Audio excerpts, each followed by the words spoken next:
The telegram arrived on a Tuesday, which was already a strange enough day for miracles, and when Isaiah Covington read the words, Eliza Barrett, Boston, departing Friday, arriving Colton Creek Station, September 14th, 1882, he stood in the post office for so long that old Pete Dunbar had to ask him twice if he needed smelling salts.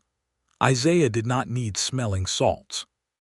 What he needed, though he would not have admitted it to Pete or to anyone else in Colton Creek, Texas, was exactly what that telegram promised.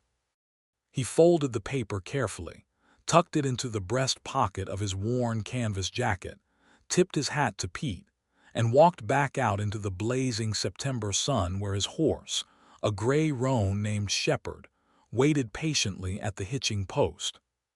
He stood there for a moment, one hand resting on Shepherd's neck, and looked out at the wide, unbroken horizon, the red dust, the scrubby mesquite trees, and the enormous, indifferent sky, and he let himself feel something that he had not permitted himself to feel in a very long time, something close to hope. He had placed the advertisement 6 months ago, in the spring, when the loneliness had become a physical thing, a weight that sat on his chest at night in the quiet of the big ranch house and made it hard to breathe. His nearest neighbor, a cattle rancher named Hector Flores, lived 4 miles to the east and was a decent enough man, but Hector's idea of good conversation was arguing about whether quarter horses were better for working cattle than Mustangs, and that debate had exhausted itself sometime around 1879. The hands on Isaiah's ranch, all 3 of them, were capable and honest men, but they had their own lives, their own families in town, and they went home at sunset. Isaiah was left alone in a house that had 16 rooms and contained, as far as meaningful human exchange went, almost nothing. He had not always been alone. His mother had lived in the house until her death 4 years ago, and before that, when he was growing up, the house had been full of a certain kind of living noise, the smell of baking bread, the sound of his mother reading aloud by lamplight, the scratch of pen on paper as she wrote long letters to her sister in Virginia. His mother, Constance Covington, had been a reader, a thinker, a woman who believed firmly that a well-furnished mind was the greatest estate a person could inherit. She had filled the house with books, more books than Isaiah could count, and she had raised her son to love them with the same quiet devotion that other families reserved for Scripture. When Constance died, she left Isaiah the ranch, the cattle, the land, and the books. He kept all of it in order, but there was no one left to talk to about any of it. The advertisement had been harder to write than any business letter he had ever composed. He had sat at the big oak desk in the parlor for 3 evenings before he produced something he was willing to send.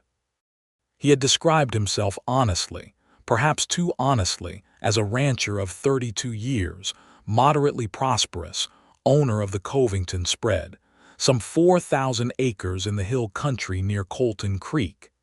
He had described the land truthfully, mentioning both its beauty and its demands. And then, in the last paragraph, he had written the thing that had cost him the most effort to put into words, the thing that he suspected would make him seem ridiculous to any practical woman reading the advertisements in the Boston papers, or the Charleston papers, or wherever the agency sent it. He had written that he was a man who read, that the house was full of books, and that he was looking for a woman who would find that more of a comfort than a curiosity. He had sent it and waited, prepared for silence, and had received instead a letter from a woman named Eliza Barrett, age 28, who had written back in the neatest, most deliberate handwriting he had ever seen, and whose letter was 3 pages long. She had not written about domestic skills or her willingness to manage a household, though she had mentioned both briefly and practically in the 2nd page. She had spent the 1st page talking about books. She had asked him what he was reading, what he had read, whether he preferred history or fiction, whether he had opinions about Shakespeare that he was willing to defend in an argument. She said she had opinions about Shakespeare that she was absolutely willing to defend. She had written that she was a school teacher, currently employed at a girls' academy in Boston, and that the academy was closing at the end of the term for financial reasons, and that she had found herself, at 28, at a crossroads. She had considered other positions in other cities. She had also, she wrote with what he somehow knew was a particular kind of wry honesty, considered the fact that she was 28 and unmarried, and that Boston had a certain way of looking at a woman in that position that she was growing tired of. She had heard of the West and its distances and its refusal to be manageable, and she thought that a place that refused to be manageable might suit her rather better than one that expected her to be. Isaiah had read that letter 5 times before he sat down to respond, and he had responded at length, and they had exchanged letters for 3 months, every letter longer than the last, until the correspondence had produced between them something that felt, though he was careful not to name it too specifically, like the beginning of a real friendship.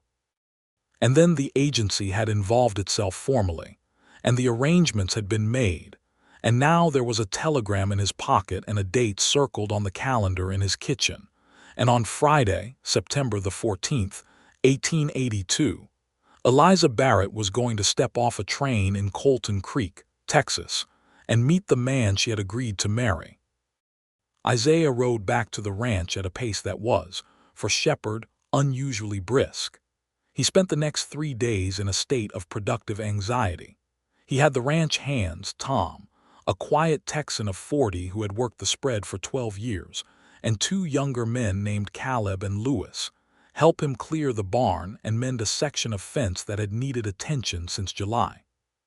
He cleaned the house himself, which took the better part of 2 days, since the house was large and had, in the 4 years since Constance's death, achieved a state of scholarly disorder that was comfortable for one solitary man and might be alarming to a new arrival. He organized the books by room at first, then by subject within each room, then abandoned that system and simply made sure the shelves were neat, and the volumes were not stacked so precariously that they would avalanche if someone walked too close. He thought twice about moving some of the books to storage in the barn, making the house look less like a library and more like a home. Both times he dismissed the thought. If Eliza Barrett had written 3 pages about books in her first letter, she was not going to be frightened by shelves full of them. He trusted the evidence of her letters more than he trusted his own anxiety. He rode into Colton Creek on Thursday evening to check that the room at the boarding house was ready. He had arranged for Eliza to stay at Mrs. Delaney's boarding house for the first few weeks, a decision he had explained in a letter as practical and proper, which it was, and which he had also privately intended as a kindness to her, giving her a place to land and breathe before she was expected to navigate the full strangeness of a ranch house and a marriage and a new life all at once. He did not know if she had understood that this arrangement came from consideration, or whether she had taken it as evidence of some reservation on his part. Her letter in response had been brief on that subject, simply saying that she thought the arrangement sensible and that she would look forward to meeting him at the station.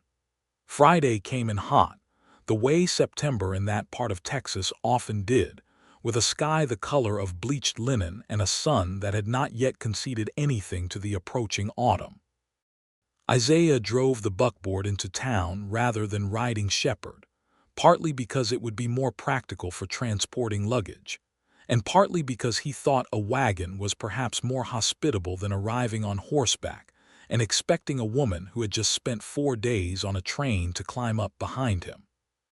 He arrived at the Colton Creek station an hour before the scheduled arrival of the Southern Pacific, which gave him time to drink a cup of coffee at the small station house and to read the first 20 pages of the book he had brought, a worn copy of Middlemarch that had been his mother's and that he was reading for the second time. He put the book away when he heard the distant whistle of the train, stood up, smoothed the front of his shirt, which was cleaner than it had been in months, and walked out onto the platform. The train came in slow and enormous and steaming, and the platform filled with people, cowboys heading home, a traveling salesman with a case of samples, a family with 4 loud children, a telegraph operator taking a transfer.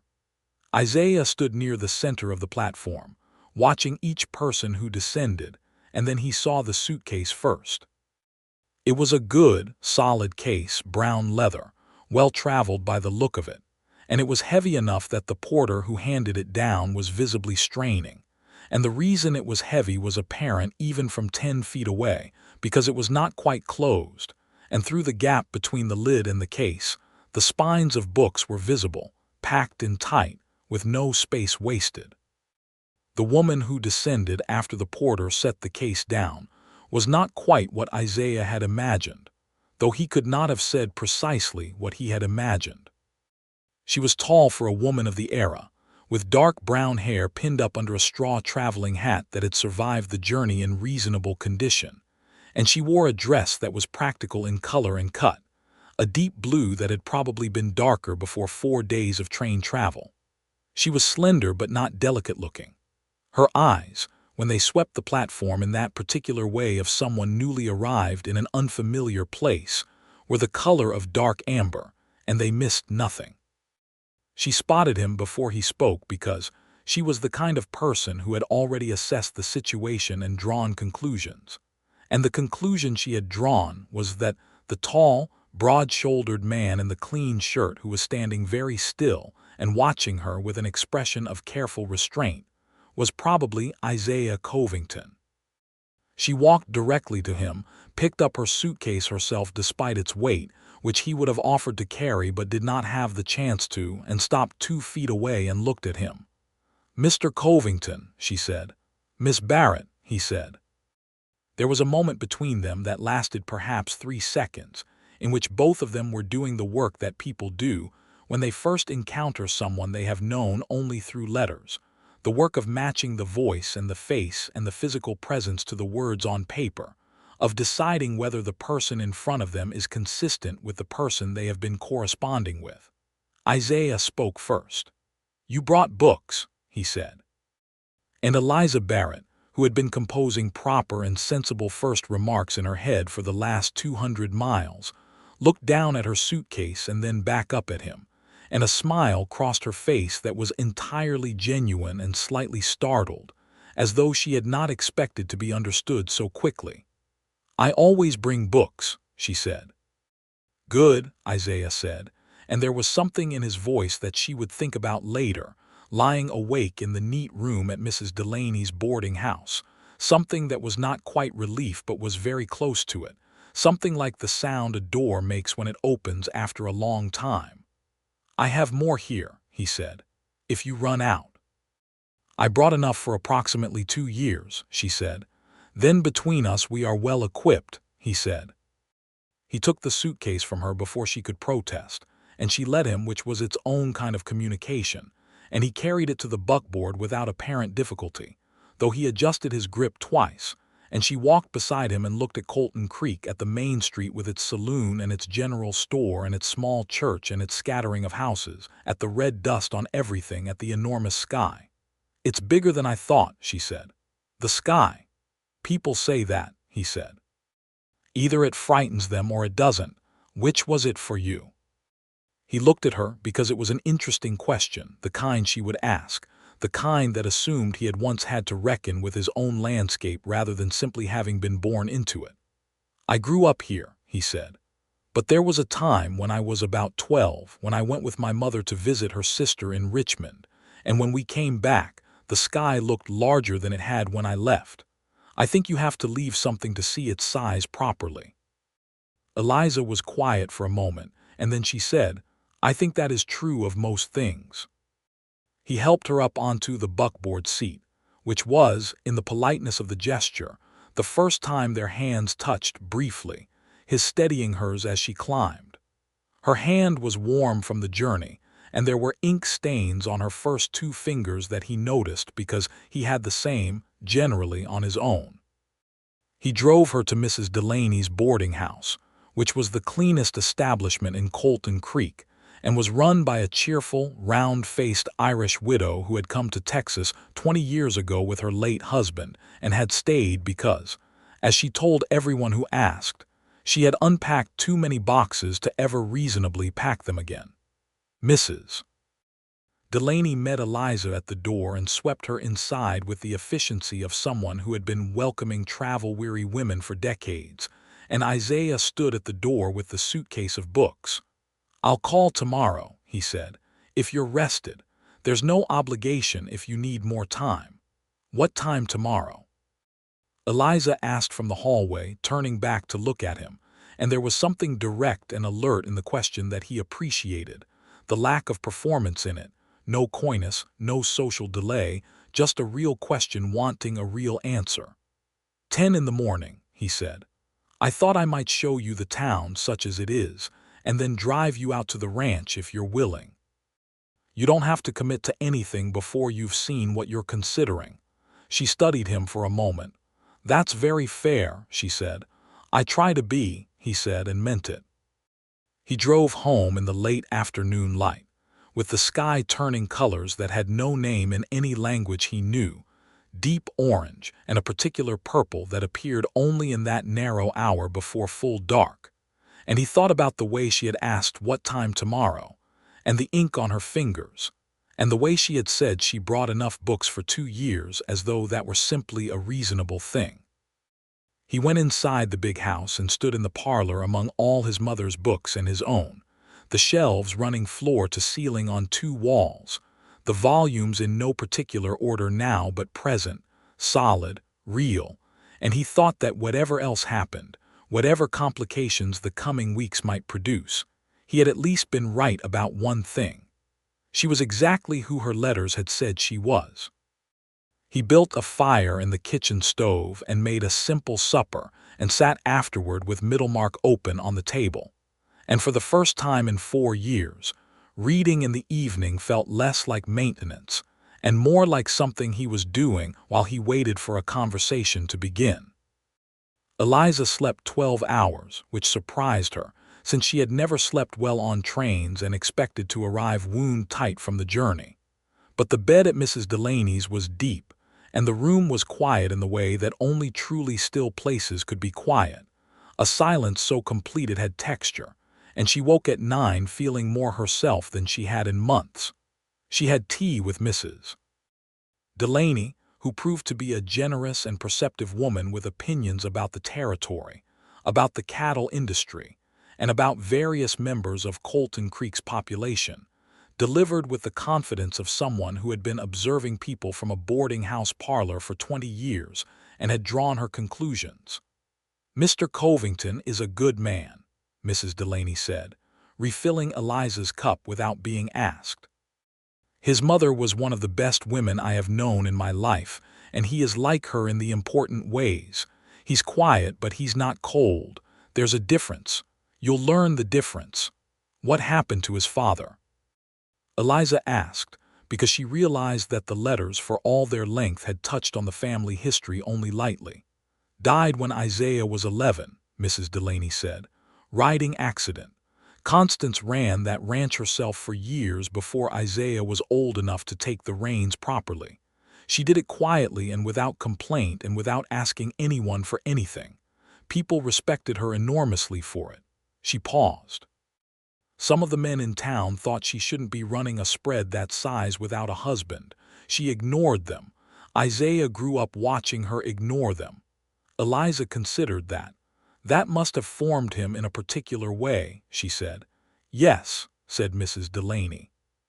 "I rather think it did." Isaiah arrived at exactly 10, which she had expected he would, because the letters had given her the impression of a punctual man, not in the rigid way of someone who used time as control, but in the honest way of someone who said what he meant and meant what he said. He came to the door with his hat in his hand and his horse, the gray roan, tied out front, because this time he had ridden rather than brought the buckboard, and the horse stood with immense patience and apparent dignity, which she decided was a reasonable thing to like about a man. He walked her through Colton Creek, which took approximately 40 minutes because Colton Creek was a town of 1 main street and 6 side streets, and a population of about 300 people, most of them connected to ranching in one way or another. He showed her the general store, which was owned by a man named Raymond Chu, whose family had come to Texas from California during the rail construction boom and had stayed, building a store that served the whole valley. He showed her the small schoolhouse, which was currently without a teacher since the previous one had gone back east in the spring, and which sat at the eastern end of the main street looking, Eliza thought, somewhat forlorn. "Is there a position available?" she asked, stopping in front of it.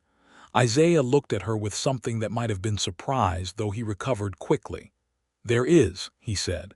"The school board has been trying to find someone. It's not a generous salary." "I'm not interested in a generous salary," she said. "I'm interested in a classroom." He was quiet for a moment, looking at the schoolhouse, and she had the sense that he was recalibrating something, fitting this new information into his understanding of what the coming months might look like. "I could speak to Martin Cole," he said. "He's the chairman of the school board. He would be interested." "I would appreciate that," she said. They walked on. She met the blacksmith, a large and good-humored man named Dutch Harmon, who shook her hand with a grip that made her grateful for her own reasonable grip in return. She met the doctor, a serious, spectacled man named Dr. Avery, who greeted her with the faint reservation of someone who had seen a number of mail-order brides arrive and a smaller number stay. She met Hector Flores, Isaiah's nearest neighbor, who had ridden in for supplies and who tipped his hat to her with the easy friendliness of a man who had no complicated feelings about the situation. "Good," Hector said to Isaiah, loudly enough that Eliza, examining a bolt of fabric at Raymond Chu's counter, could hear him perfectly well. "She looks like she'll stay." "She hasn't decided that yet," Isaiah said with a specific kind of patience. "She's looking at fabric," Hector said. "Women who aren't staying don't look at fabric." Eliza bought a small length of the fabric, which was a practical brown calico, and when she came out of the store she was smiling. After the town, he drove her out to the ranch in the buckboard, which he had left at the livery that morning and collected now, tying Shepherd behind. The drive was 4 miles of red dirt road through land that changed character every half-mile, from the flat scrub near town to the rolling hills that gathered themselves into something like grandeur as they approached the Covington spread. When the ranch house came into view, Eliza sat forward on the buckboard seat. It was a large house for that country, 2 stories, built of limestone with a wide porch running the full length of the front, and it sat in a natural cup of land between 2 low hills, with a line of cottonwood trees along the creek bed to the east that were just beginning to show the gold edge of coming autumn. The barn was solid and well-maintained, the fences were straight, and the whole property had the look of something that was managed by someone who cared about it as more than an investment. "My father built it," Isaiah said. "My mother added the upstairs after he died. She said if she was going to manage a ranch by herself, she needed a room where she could think without being interrupted." Eliza looked at the upper story with its 2 windows facing west over the hills. "Did it work?" she asked. "As far as I know," he said. He showed her the house. This was the part of the day that required the most courage from him, because the house was deeply personal in a way that a tour of the town was not. The parlor with its loaded shelves, the kitchen with its good iron stove, and the long table where, in his childhood, meals had been taken with a book propped against the sugar jar, because Constance Covington had seen no reason why one should not read at table if one was reading something worth reading. The room he had set up as a study, with his mother's writing desk and 2 chairs and more shelves. The dining room, which was formal and rather beautiful and used perhaps twice a year. Eliza moved through the house quietly, not touching things without asking, but looking at everything with the attention of someone who understood that houses kept records of the people who had lived in them. She paused at the parlor shelves and ran her eyes along the titles with a velocity that suggested she was reading them and not just seeing them. "You have Trollope," she said. "All of him," Isaiah confirmed. "My mother thought Trollope was the most honest writer who ever lived." "I think she was right," Eliza said. She pulled a volume out, looked at it, put it back. You have gaps in the natural history. You have no Audubon. I have been unable to find it, he said. The bookseller in San Antonio has been looking. I have Audubon, she said. In the suitcase. He looked at her. You brought Audubon's Birds of America on a train to Texas. It seemed necessary, she said, without apology, and he felt something loosen in him that had been tight since the telegram arrived, something that was not tension exactly, but the vigilance that comes from not being certain that the hope you have allowed yourself is going to be warranted. He showed her the rest of the house. She stood for a long moment in the doorway of what had been his mother's room, which he had not used in the 4 years since Constance died, and which still held the particular stillness of rooms that wait. Your mother's? She asked. Yes, he said. She did not say anything about it directly, but he saw her note the room and file it away, and he respected that she did not fill the silence with something unnecessary. They had lunch on the porch, which his cook, a compact and efficient Mexican woman named Rosa who came in 3 days a week from her house in town, had prepared before departing cold chicken and fresh bread, and a jar of preserved peaches. They sat on the 2 chairs that faced west over the hills, and the wind moved through the cottonwood trees along the creek, and a red-tailed hawk made wide, unhurried circles against the pale sky. Tell me what it was like, Eliza said, growing up here in that specific way that you can't put in a letter. He thought about it properly before answering, which she noticed, because he was not a man who answered for the sake of answering. It was large, he said. Not just the land, the experience of it. My mother was a specific kind of person, very contained, very interior, and she was raising me alone after my father died, and she dealt with that by filling the house with ideas. We had the books, we had conversations about them, we had arguments about them. The outside world came in through the mail and through the occasional visitor, and in the intervals between those things we built something that was mostly self-contained. He paused. When I became old enough to run the ranch myself, I found that I had been well prepared in some ways and not at all prepared in others. I knew how to think. I knew how to be alone. I was less practiced at the parts that required other people. Eliza was listening with her full attention, not politely but genuinely. And when she died, she asked, I discovered that self-contained is not the same as sufficient, he said. The honesty of that sat between them in the warm afternoon air, and Eliza did not rush past it with something consoling or deflective. She let it be what it was, which was the most candid thing he had said, probably to anyone, in 4 years. I understand that, she said. I lived alone in Boston for 3 years after the family I was boarding with moved away. I had my job and my books and my friends, and it was a full life by many measures, and still there were evenings when I had a thought that seemed very important, and there was no one to say it to, and I would write it in my journal, and somehow that was never quite the same. No, he said, it isn't. A journal doesn't argue back, she said. A journal doesn't tell you you're wrong, he agreed. Are you wrong often? She asked, and there was a slight lift at the corner of her mouth that he was learning to identify as the precursor to something that would make him smile. About specific things, yes, he said. I have some views on Shakespeare that I have been told are indefensible. She put down her fork and turned to look at him directly. You said that in your first letter, she said. You mentioned it and then did not specify. What views? I believe, he said, with the careful deliberateness of a man who has held this opinion for a long time and not shared it, that King Lear is not actually about Lear. It is about the daughters. It is about what happens to people who are bound by love and obligation to someone who is powerful and unstable, and it is about the specific tragedy of a good woman in an impossible position, and everyone argues about Lear's suffering because Lear is louder, but Cordelia is the moral center of the entire play. Eliza stared at him. I have been saying that for 6 years, she said, and no one has agreed with me once. People tend to follow the loudest voice in the room, he said. They do, she said, and then she picked up her fork again and said as though it were a small thing, I think this is going to work, Mr. Covington. Isaiah, he said. Isaiah, she agreed. Eliza, Over the following 2 weeks, the arrangement settled into a rhythm that was practical and also increasingly something more than practical.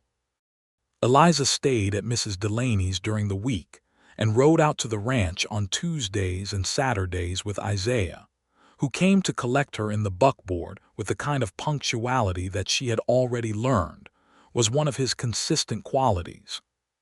She met with Martin Cole of the school board, a leathery and fair-minded man who was so relieved to have a qualified teacher presenting herself that he would likely have hired her on the basis of a firm handshake and a reasonable face, but who was additionally pleased to discover that she had 6 years of teaching experience and an evident devotion to her work.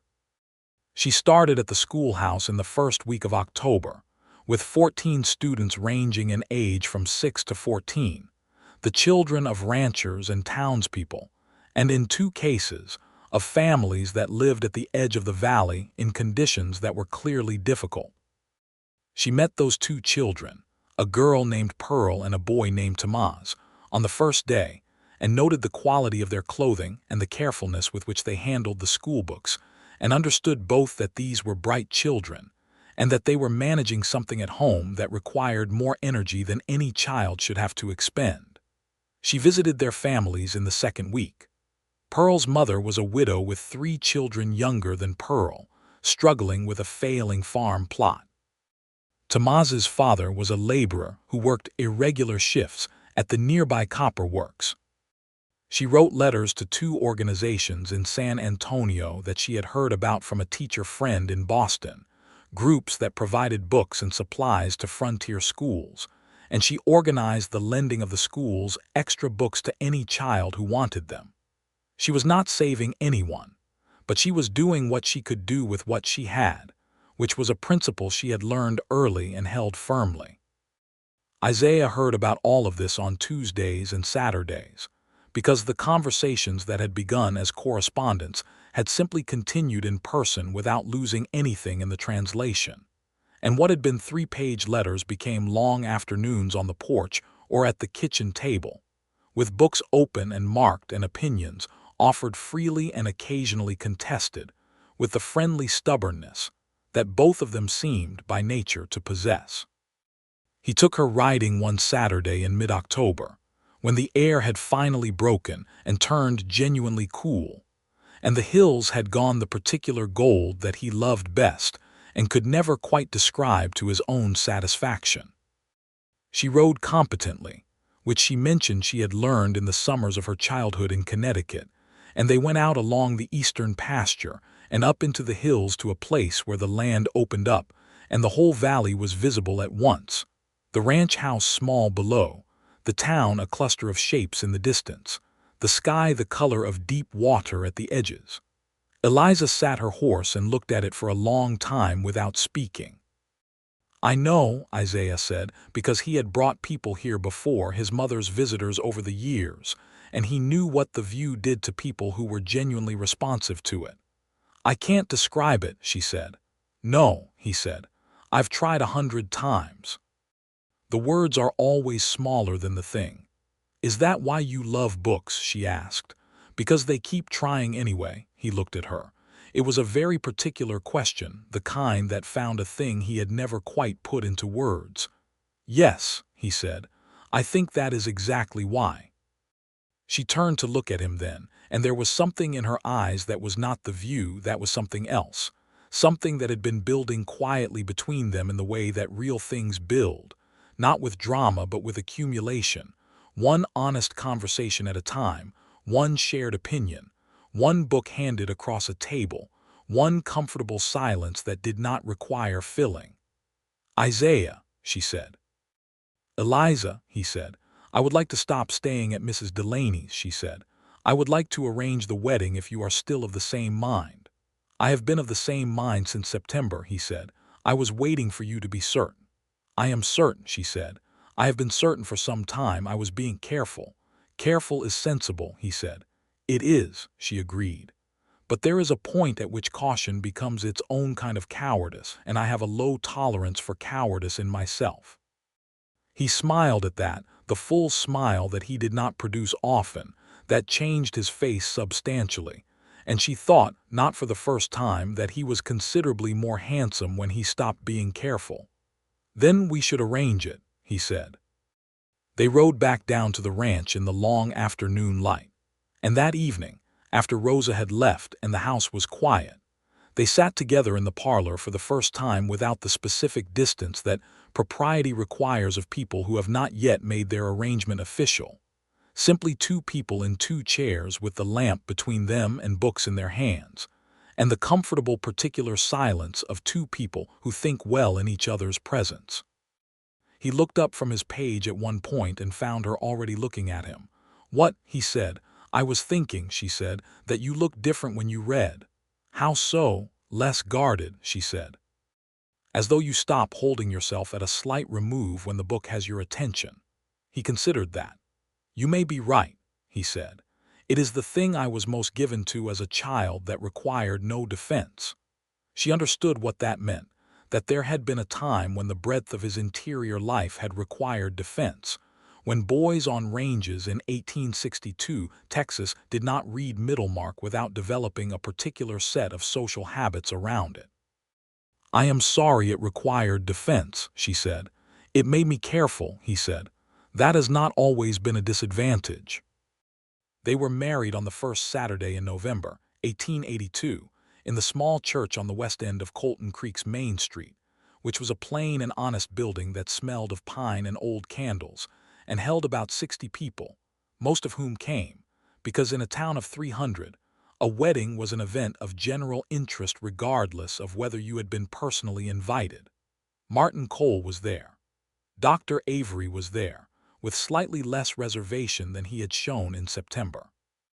Hector Flores was there with his wife Maria, who embraced Eliza with the warmth of a woman who had been hoping for something exactly like this to happen to Isaiah Covington for years. Tom, Caleb, and Lewis were there, clean-shaven and mildly uncomfortable in their good shirts. Mrs. Delaney was there and cried, which she did not explain and which required no explanation. Raymond Chu's wife had baked the cake, which was a tall, three-tiered affair of spectacular ambition for a frontier town, and Raymond himself had produced a bottle of very good whiskey that he had been keeping for an occasion of sufficient merit. The ceremony was simple, and the minister was a kind man who kept it to the essential things, the promises, the meaning of the promises, and the prayer that the promises would be kept. Isaiah said his vows in a voice that was quiet and entirely steady, and Eliza said hers in a voice that was equally steady. And when the minister pronounced them married and Isaiah took her hand, the touch of it was different from every time their hands had met before, not larger in any performed way, but heavier with meaning, the weight of a commitment that both of them understood to be serious. He kissed her briefly and correctly in the church, and Hector Flores cheered loudly enough that his wife elbowed him, and Mrs. Delaney cried more. At the reception afterward, which was held in the church hall and involved the cake and Raymond's whiskey, and a fiddle player named Garrett who could play fast reels and slow waltzes with equal competence, Eliza danced with Hector Flores and with Tom and with Martin Cole, and Isaiah watched her from the edge of the room, and found that watching her move through a room full of people she was still learning was one of the best things he had seen in a long time. She was self-possessed without being stiff, warm without being performative. She listened to people as though they were interesting, and she did it in that specific way that meant she genuinely found them interesting, not in the managed way of social politeness. When Garrett played a slow waltz, Isaiah crossed the room and held out his hand to her, and she took it, and they danced in the manner of two people who were not accomplished dancers but were sufficiently coordinated and sufficiently at ease with each other that it did not matter. "Hector Flores has been telling me," she said, close to his ear, "that you are an excellent judge of cattle and a mediocre judge of horses and a first-rate shot." "Hector talks too much," Isaiah said. "He told me other things too," she said. "I dread to ask.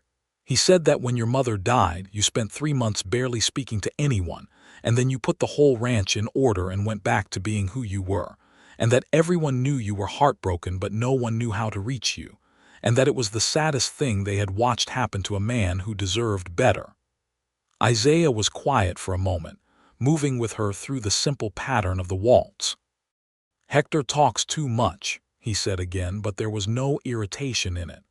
"I thought it was important to know," she said, "that you have that capacity, to be that bereaved and still to function." "I don't know that it reflects particularly well on me," he said. "It may simply mean I am better at working than I am at grieving." "Isaiah," she said, "it reflects very well on you." He looked at her, and the lamplight was making her amber eyes darker and warmer, and the fiddle was playing something slow and certain. And outside the church hall the Texas night was enormous and cold and full of stars, and he thought with a clarity that was almost physical that he had made a very good decision. "Thank you," he said, "for coming." "Thank you," she said, "for writing what you actually meant." They drove back to the ranch that evening under the thick stars of the November sky, and the cottonwood trees along the creek were bare now, their white branches silver in the moonlight, and the house waited with its lights on, because Rosa had come by before the wedding to set a fire in the kitchen stove and leave a supper that could be warmed, and the warmth in the windows looked, from the road, like the kind of welcome that a house only gives when the right people are coming home to it. Eliza moved into the ranch house with her suitcase of books and 2 additional trunks that had been shipped from Boston, and held her remaining possessions, her clothing, her writing materials, a collection of teaching supplies, and a small music box that had belonged to her mother and played a few bars of a Scottish air. She settled herself into the house with the practical efficiency of a woman who had unpacked herself in several different places over the years, and knew the difference between inhabiting a space and merely occupying it. She put her books on the shelves, integrating them with Isaiah's and his mother's in a way that was not alphabetical or entirely by subject, but followed some organizing principle that made sense to her and that, when she explained it to Isaiah, made sense to him too. Writers who spoke to each other were shelved together, regardless of era or genre. Thoreau near Emerson, near a collection of Cherokee stories that Constance had acquired in 1871 from a trader who had come through with books from the Eastern Territories. Dickens near Trollope near Elizabeth Gaskell near George Eliot, because Constance had known what she was doing. "Your mother knew George Eliot?" Eliza asked, holding the worn copy of Middlemarch. "She corresponded with her briefly," Isaiah said from his chair. "Once or twice. Letters. She thought she was the finest intelligence of the age." Eliza looked at the book with new reverence. "She was right," Eliza said. "I know," he said. "The first months of their marriage were the months of learning each other in close proximity, which is a different education from letters, more demanding and more rewarding by equal measures."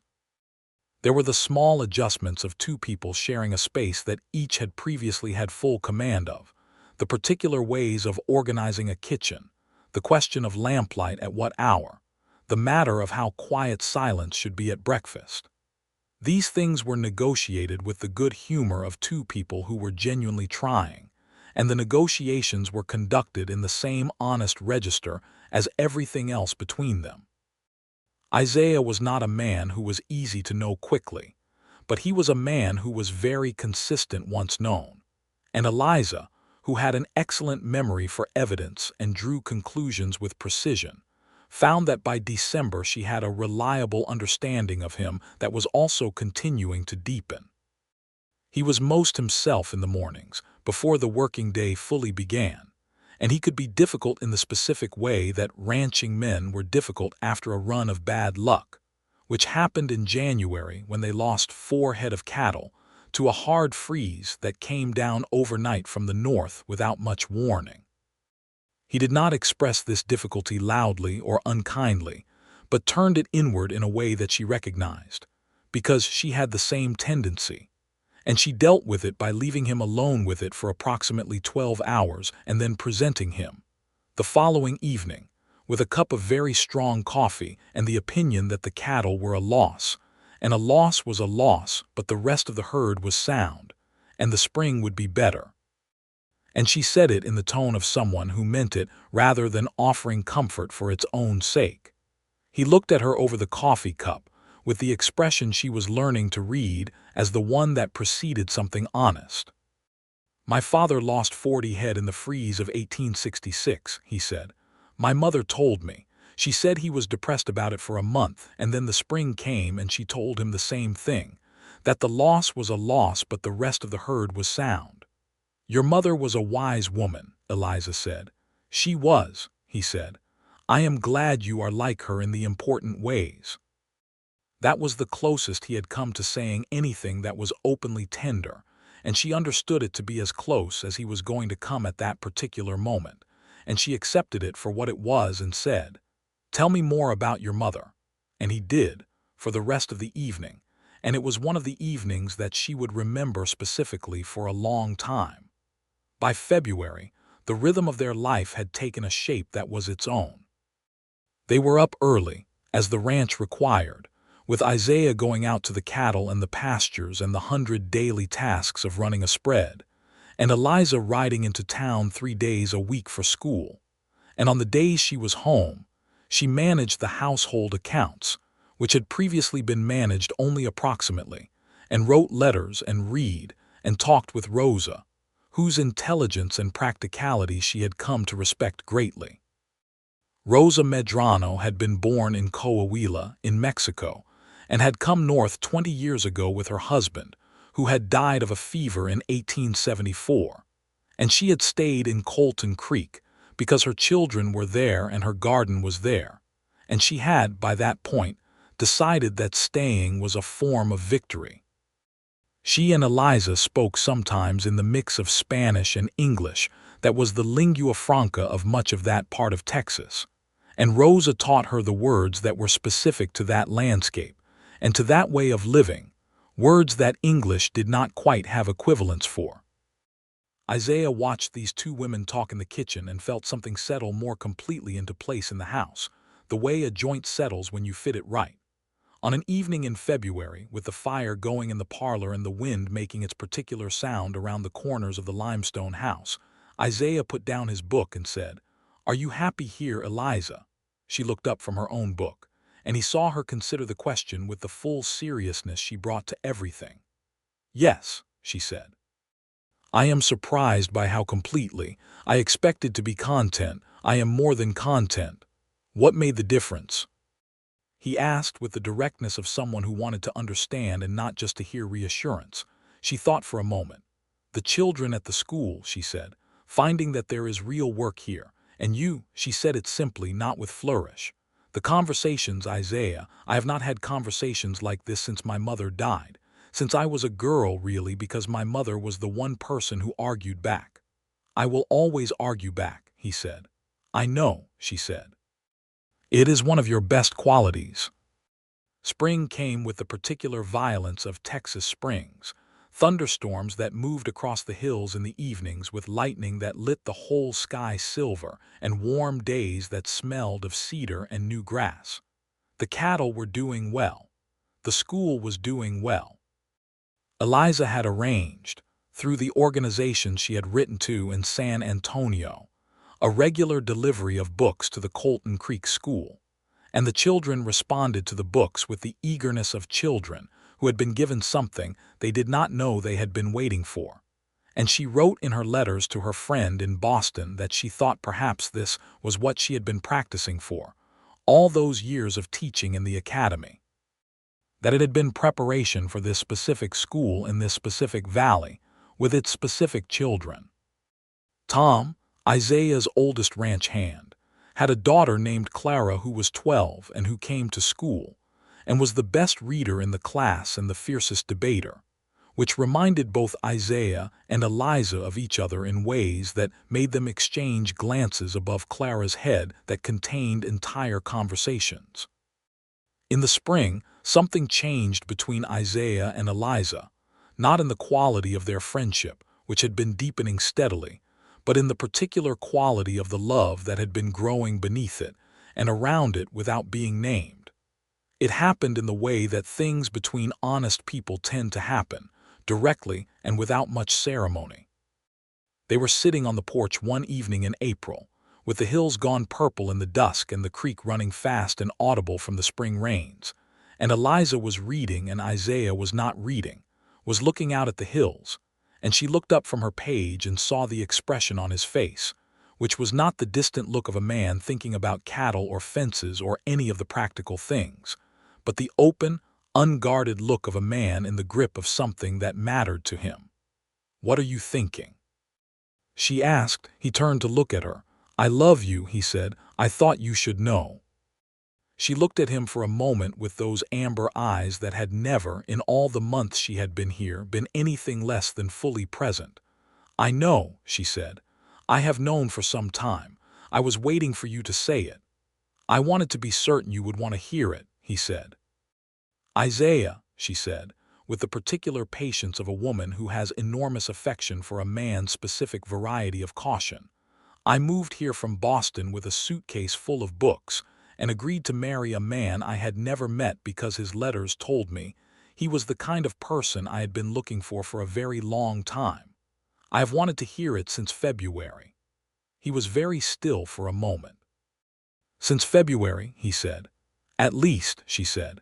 He reached across and took her hand, which was still holding the corner of her book, and held it, and she let the book close, and the hills went darker and the creek went on talking to itself, and in the cottonwood trees along the bank the first frogs of the year had started up their spring argument. "I love you," she said, "since you asked." He looked at her hand in his, and then at her face, and then he leaned across and kissed her properly for the first time. Not the brief kiss of the church ceremony, but a real kiss, with the weight of everything they had built between them in it. When they broke apart, she touched his face, the line of his jaw, with the back of her fingers, a light and certain touch. "You are so much more than I hoped for," she said, "and I hoped considerably." "As did I," he said. "As did I. The summer of 1883 was hot and full and good. The ranch prospered. The school let out for the summer months, and Eliza spent more of her time at the ranch. And what time she did not spend teaching, she spent in the study at her mother-in-law's writing desk, working on a project that she had been thinking about since November and had not mentioned to anyone yet. She was writing a reader, a primer and story collection combined, for frontier schoolchildren, using the landscape and the lives of the children she knew, because the readers they had come with from the East had pictures of cities and ponds and large brick buildings, and she thought that children learned to read best when the words on the page were connected to the world they actually lived in. She told Isaiah about it on an evening in July, showing him the pages she had drafted, and he read them at the kitchen table with the lamp pulled close and his coffee going cold beside him, and when he finished he looked at her. "This is very good," he said, not as a husband and not as a compliment, but as a reader giving an honest opinion. "You're not just saying that," she said, making it a question. "Eliza," he said, "when have I ever just said something?" She laughed. It was true. "Tom's daughter Clara would be a good judge," she said. "She is the most honest critic I have. Clara would take it apart and reassemble it and tell you exactly what was wrong and why," Isaiah said, "which is why she is a good judge."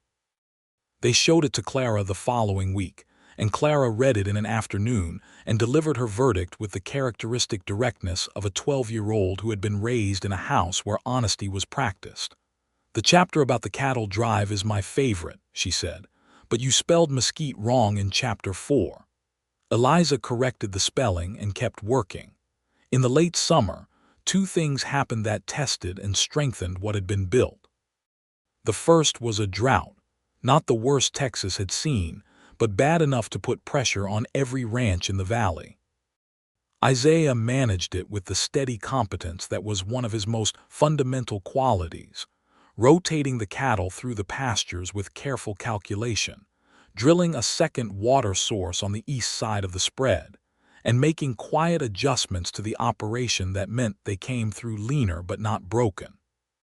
The second was a dispute with a rancher from the next county named Whitmore, a large and aggressive man who had decided that the fence line between his property and the Covington spread was in the wrong place, and that the wrong place was considerably to his benefit.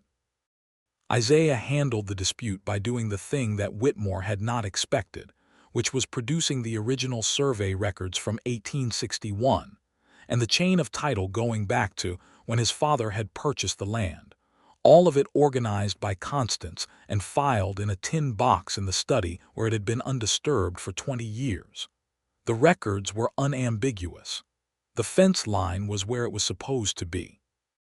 Whitmore was informed of this by Martin Cole, who served on the local land committee, in terms that required no further discussion. After it was resolved, Isaiah came in from a meeting in town and found Eliza at the kitchen table with the tin box open, going through the documents with the methodical attention of a woman who wanted to understand everything about the thing she was part of. "Your mother kept beautiful records," Eliza said. "She did," Isaiah said, hanging his hat. "She said that a woman operating without a husband was going to be questioned at every point, and that the only answer to questioning was documentation so thorough that the questions could not survive contact with it." Eliza looked at him over the papers. "She would have been formidable in another era," Eliza said. "She was formidable in this one," he said. There was a moment, and then Eliza said, "I want to understand the ranch as she did, all of it, not just the household side, the whole operation." He sat down across from her. "Why? Because it is ours," she said, "and I do not want to know only half of what is mine." He looked at her for a moment. "All right," he said, "we'll start with the property maps." They spent the next 3 weeks going through the ranch's records, accounts, and operations in the evening hours, with Isaiah explaining and Eliza asking the kind of questions that required him to think about things he had been doing by habit, which was useful for both of them. She had a gift for numbers that complemented rather than duplicated his, and she found 2 places in the accounts where they could do better, one in the hay purchasing and one in a long-standing arrangement with a stockyard in San Antonio that had not been renegotiated since 1878 and was now below the market rate.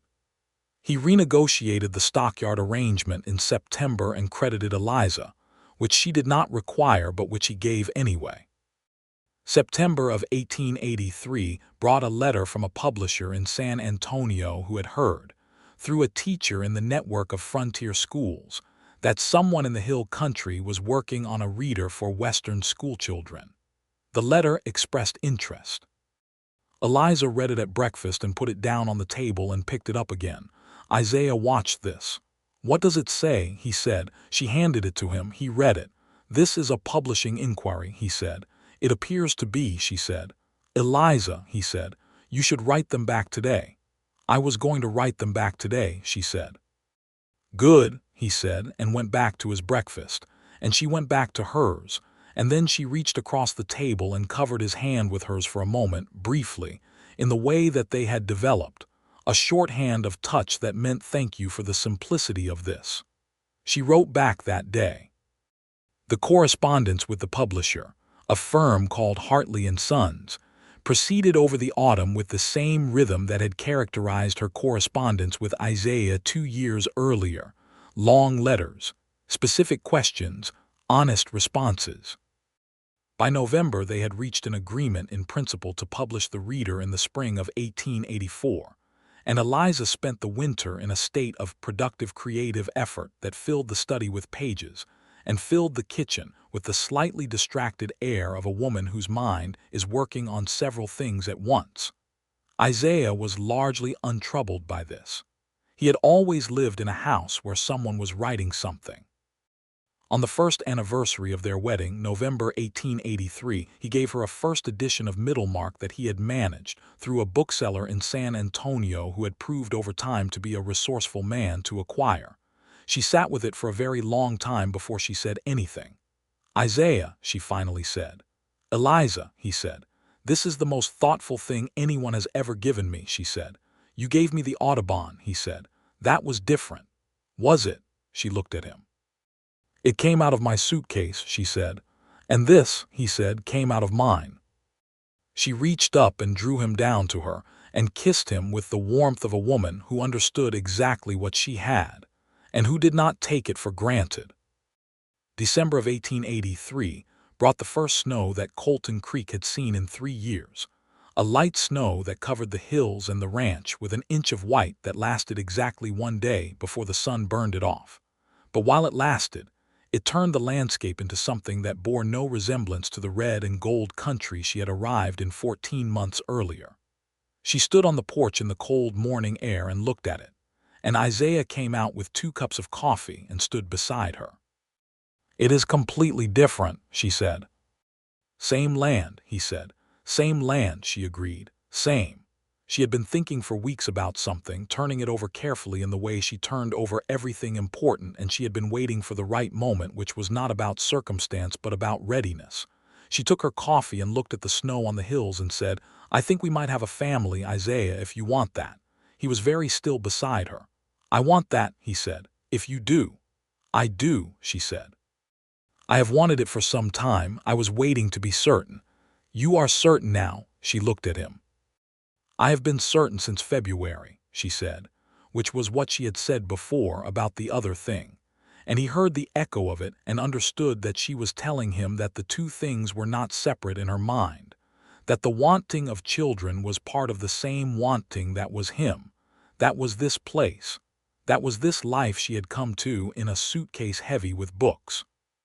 He put his arm around her and she leaned into him, and they stood on the porch together with their coffee cooling in the cold air and the white hills in front of them, and the house warm at their backs. Their son was born in September of 1884, 3 years almost exactly after Eliza had stepped off the train in Colton Creek. They named him William, after Isaiah's father, and called him Will, and he arrived in the world at 4 in the morning in the upstairs room with Dr. Avery attending and Rosa present and Isaiah in the hallway. Because the medicine of the era was still somewhat inconsistent about whether husbands should be present, and because Eliza, once the labor was fully established, had used the last of her immediate conversational energy to tell Isaiah that she was fine, that Dr. Avery was competent, and that he should please stop pacing because she could hear him through the door and it was not helpful. He sat in the hallway with Middlemark in his hands and did not read a single word of it. When Dr. Avery came out and said, "A boy, Mr. Covington, and both of them doing well," Isaiah stood up and his legs felt, briefly and unusually, not entirely reliable. He went in and found Eliza in the bed with the baby in her arms, and she was exhausted in the specific and total way of someone who has accomplished something that took everything. And she looked at him when he came in and said, in a voice that was worn but entirely herself, "He is very opinionated already. He screamed for 20 minutes. He has your persistence." Isaiah sat on the edge of the bed and looked at the baby, who was red-faced and sleeping with the absolute conviction of a creature that had decided it was done expressing its opinions for the moment, and he did not speak for a while. "William," he said finally, testing it. "William," she agreed. "We'll call him Will Covington. It sounds like someone who gets things done." Isaiah looked at her and found that the thing he felt was too large to be contained by words, which was a familiar problem for him and which she had always understood. "Eliza," he said. "I know," she said, and she did. Will was a Covington in the best ways, which meant he was quiet and watchful as an infant, and then, as he grew into a toddler, revealed himself to have depths that were always more than the surface suggested. He was also a Barrett in the specific way that meant he very early developed strong opinions about which books he wanted read to him, and would not accept substitutes. By the time he was 2.5, he could be found at any hour of the day sitting on the parlor floor with a book open in his lap, not yet reading, but holding it with the reverence of someone who understood what it contained. Isaiah read to him every night without exception, and Eliza read to him every morning, and Will fell asleep to the sound of Aesop and Stevenson, and the stories that Eliza had written in her reader, which had been published by Hartley and Sons in the spring of 1884 to the kind of reception that was quiet in the cities but substantial among frontier schools, which had been its intended audience. The publisher wrote to say that schools in New Mexico Territory, in Arizona, and in Kansas had adopted it, and that a second printing was being planned. Eliza had read the letter at the kitchen table and folded it neatly and gone back to feeding Will, who was at that point 4 months old and had no opinion about publishing. Isaiah had been the one to look at her and say, "You should be proud of that." "I am," she said simply. "I am."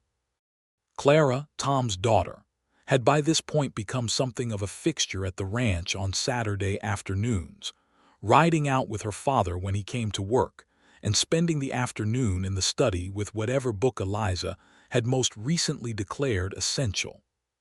She was 14 now and reading at a level that startled most adults and apparently none of the people in the Covington house, who had simply adjusted their idea of what 14 could do.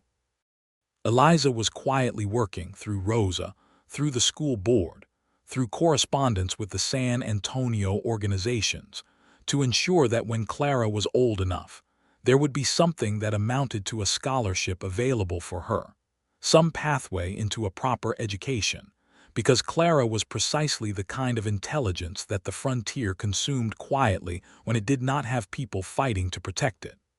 Isaiah supported this without being asked.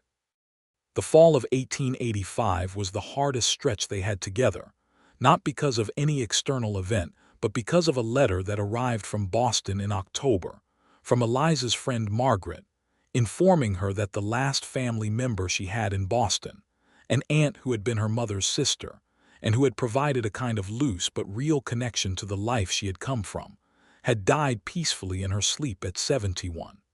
It was not a shocking death. The aunt had been elderly, and the relationship had been maintained mostly through letters. But it was a finality, a door that closed, and Eliza sat with it for several days in the quiet internal way that she had, the way Isaiah recognized because he had sat with his own version of it when his mother died. He did not try to fix it or talk past it. He came and sat with her in the evenings, and he let her be quiet, and on the third evening he said, "Tell me about her. Your aunt." And Eliza told him about her aunt, who had been a painter of small, precise watercolors of whatever she could see from her window, who had always kept a pot of tea going regardless of the hour, who had corresponded with Eliza's mother about everything under the sun for 40 years, and who had, after Eliza's mother died, transferred this correspondence habit to Eliza with the same warmth and the same total commitment to honest communication. "She would have loved you," Eliza said. "She would have argued with you about Trollope." "Everyone should argue about Trollope," Isaiah said. "She felt strongly that the warden was underappreciated," Eliza said. "It is underappreciated," he said. She looked at him.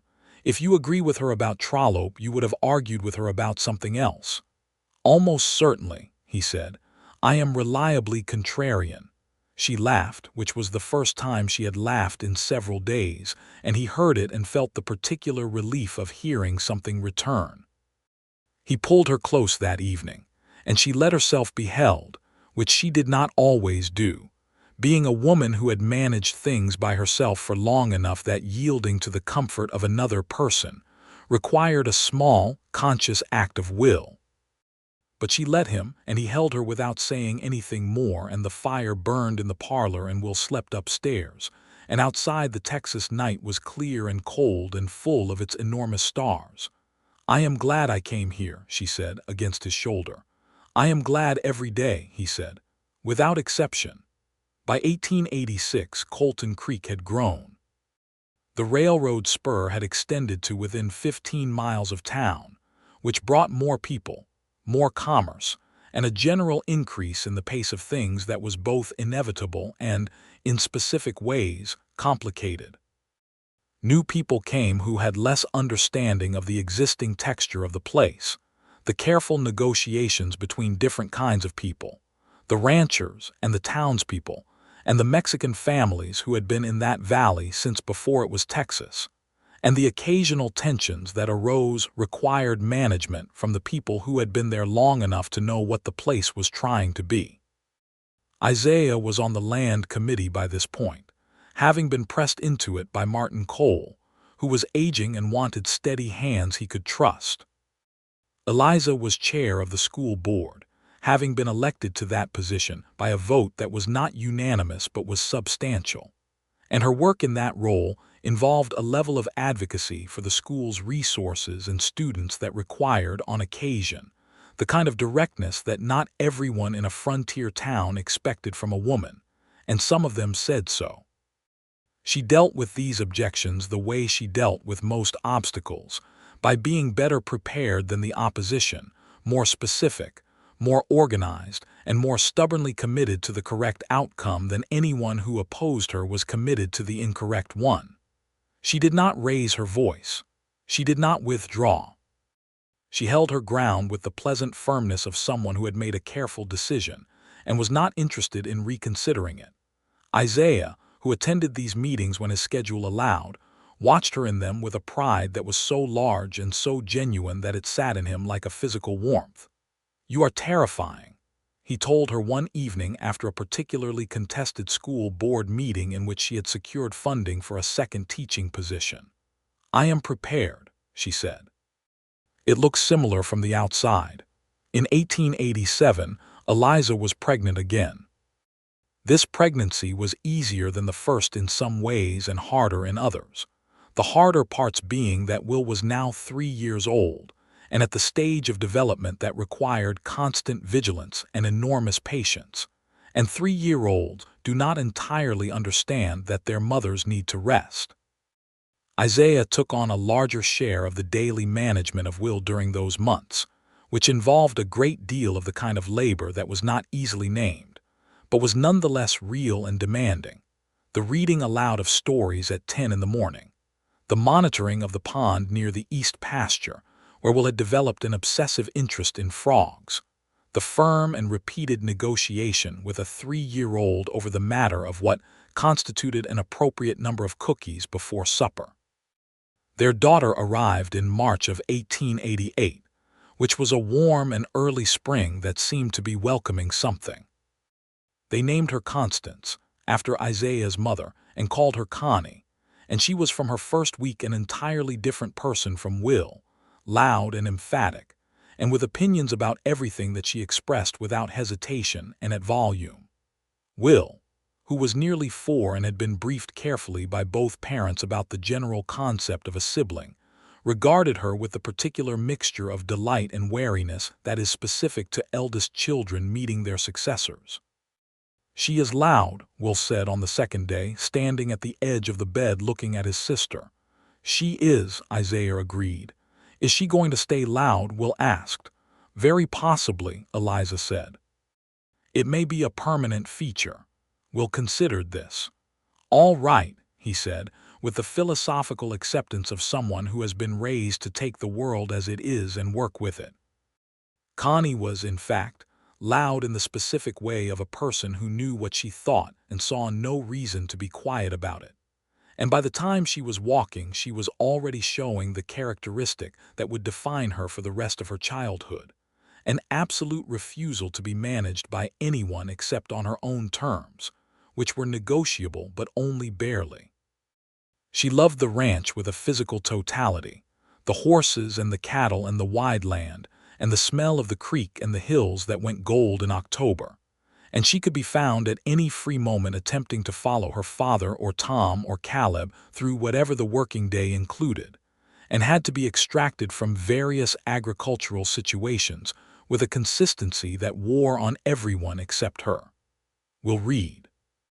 He read everything, at a pace that alarmed his parents gently and delighted them enormously, and by 6, he was reading the books on the lower shelves of the parlor with a comprehension that was selective but genuine. And he and Eliza had their first real argument about a book when he was 7, and they disagreed, sharply and with feeling, about the moral of a particular fable. Isaiah listened to this argument from the kitchen doorway with the cup of coffee he had been bringing to Eliza going cool in his hand, and he looked at his wife and his son, facing each other across the kitchen table with their identical expressions of stubborn conviction. And he thought, with the fullness of a man who has been given more than he knew to ask for, that this was the sound he had been missing for so long, that this was the particular noise of a house where people thought, and argued, and came back to the table. And kept thinking. He put Eliza's coffee down beside her and refilled Will's milk and sat down and said, "I think you are both right about different things and wrong about the same thing." And both of them turned to look at him, and Will said, "Which thing?" And they were off again. The years that followed were full in the way that good lives are full, not without difficulty, never without the ordinary weight of living, but full in the sense that meant something was always happening that was worth paying attention to. The ranch grew moderately. The school grew significantly. Eliza's second book, a collected history of the valley told through the stories of the families who had settled it, all of them, the Anglo ranchers and the Mexican families and the Tonkawa people who had been in that land since before memory, was published by Hartley and Sons in 1890, and was the book that made her reputation beyond the frontier, that found its way into libraries in the East and was reviewed, favorably and at length, in 2 Boston papers. She was working on the third book when Clara, Tom's daughter Clara, who was 21 now, and had completed 2 years at a women's college in San Antonio on the scholarship that Eliza and Rosa and the San Antonio Teachers Organization had collectively assembled for her, came back to Colton Creek to teach at the school that Eliza had run for almost a decade. Eliza stepped back from the daily teaching to concentrate on writing and on the school board work, and she and Clara taught together 3 days a week, and the arrangement was one of the best professional decisions either of them had made. "You taught me to be a teacher," Clara said to her one afternoon when the students had gone and they were straightening the room. "You were already a teacher," Eliza said. "I just provided books."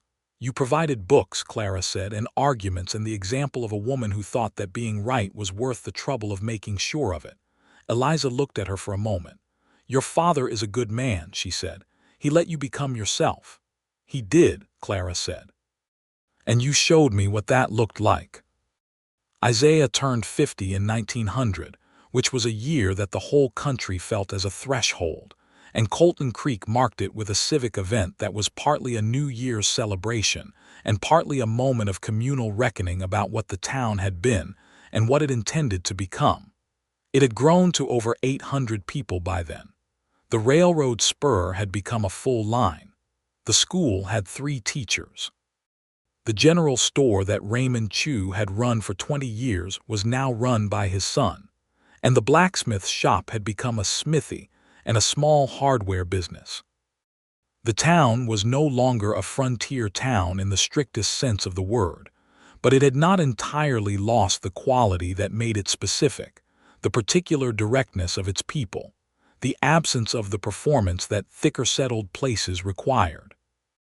Isaiah stood at the Covington Ranch's fence line on the morning of January 1st, 1900, with the hills in front of him and Eliza beside him, and Will, who was 15 and already had the height and the stillness of his father, and Connie, who was 11 and was explaining loudly to no one in particular that she intended to run a cattle operation when she grew up, specifically a cattle operation, not whatever else people might suggest.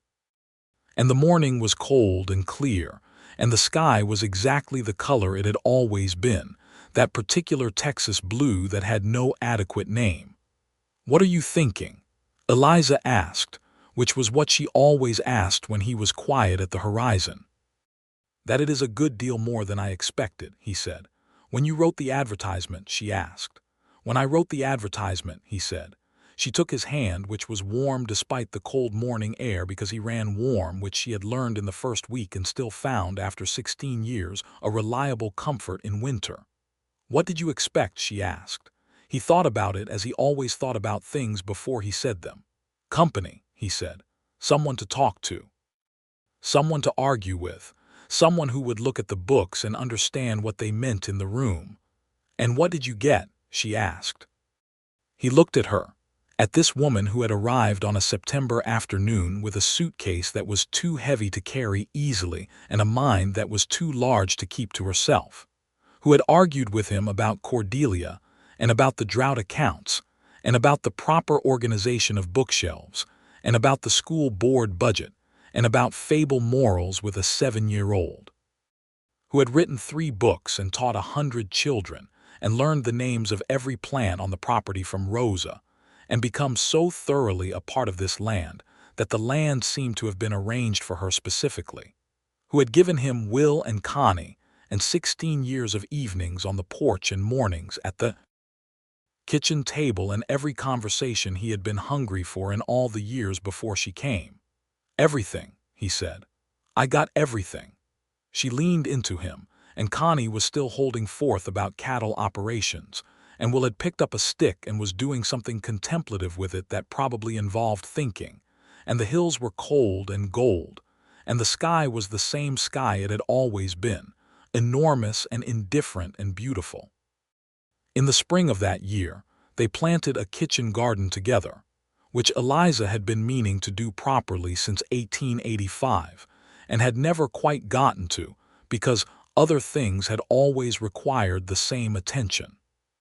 Rosa supervised and contributed seeds from her own garden, and Will helped with the digging, and Connie helped intermittently between arguing about whether vegetables were as interesting as cattle, which she concluded they were not.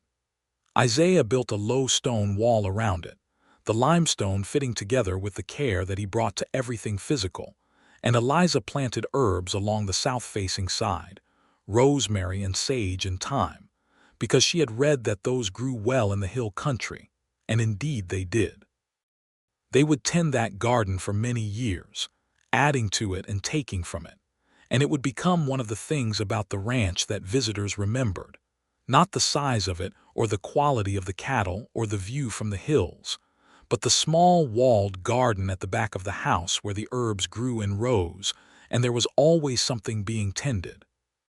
The library, which was what the parlor had become by general consensus, though no one had formally declared it such, grew steadily over the years with books from Isaiah's San Antonio bookseller, with Eliza's reading acquisitions, with gifts from Clara and from the publisher, and from Eliza's Boston correspondence.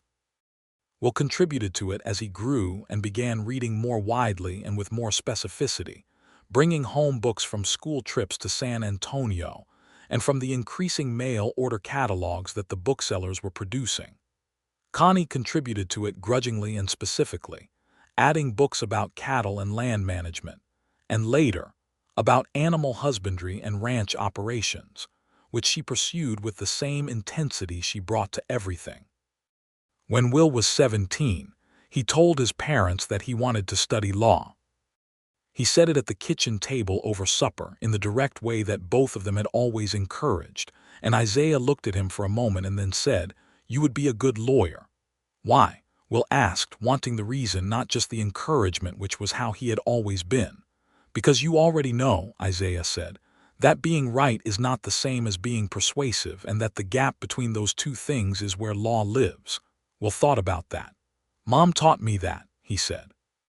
"Your mother has taught us both a great deal," Isaiah said, and looked across the table at Eliza, who was watching her son with the expression of a woman who was trying not to look as moved as she was. "Don't look at me like that," she said to Isaiah. "Like what?" he said. "Like I'm a particularly good paragraph," she said.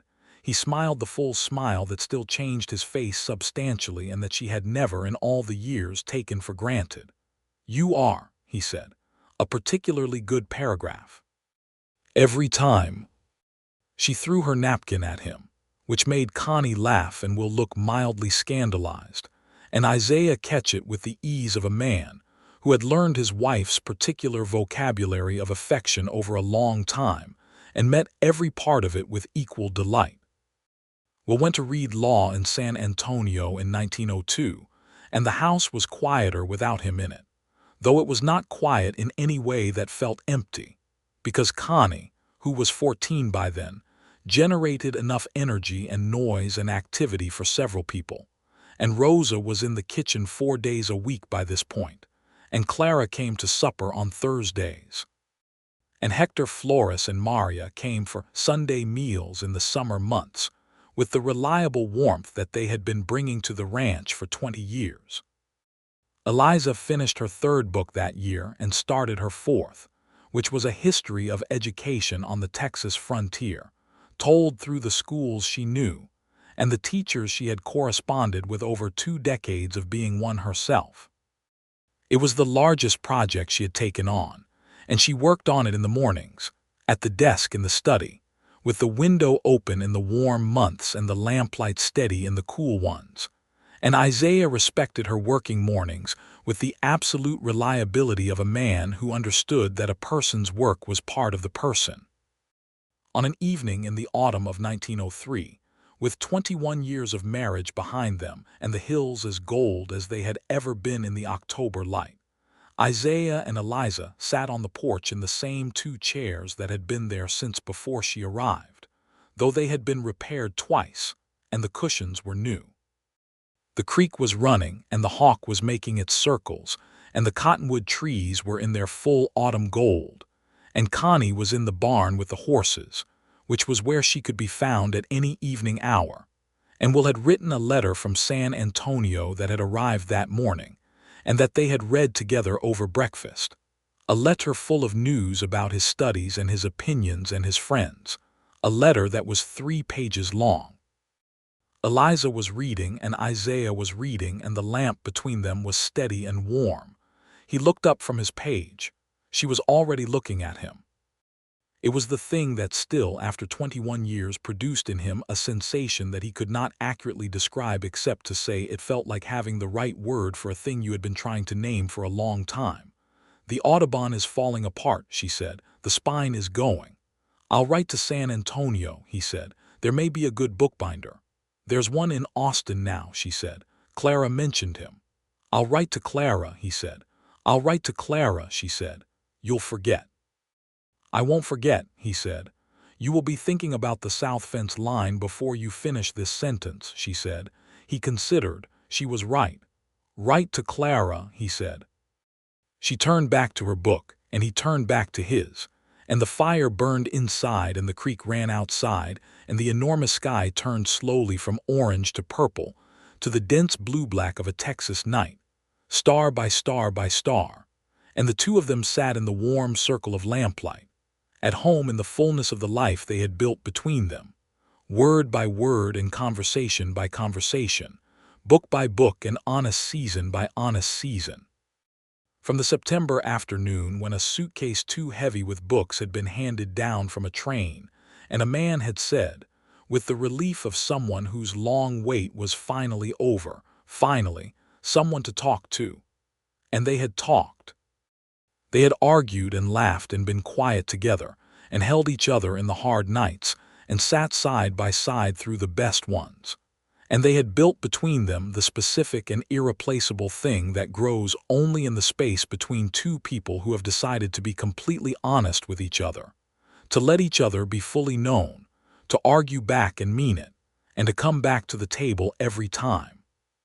The lamp burned down low, and Eliza reached to turn it up without looking by habit, and Isaiah's hand was already there, reaching for the same thing at the same moment, and their hands met at the lamp as they had met 1,000 times in small functional gestures across the years, and they both left their hands there a moment still in the warm dark. "Good book?" he asked. "Very good book," she said. "You'll want to read it when I'm done." "I will want to argue with you about it," he said. "Yes," she said. "That too." He turned the lamp up and they went on reading, in the particular and perfect quiet of 2 people who have found, in each other, the exact conversation they had always been looking for.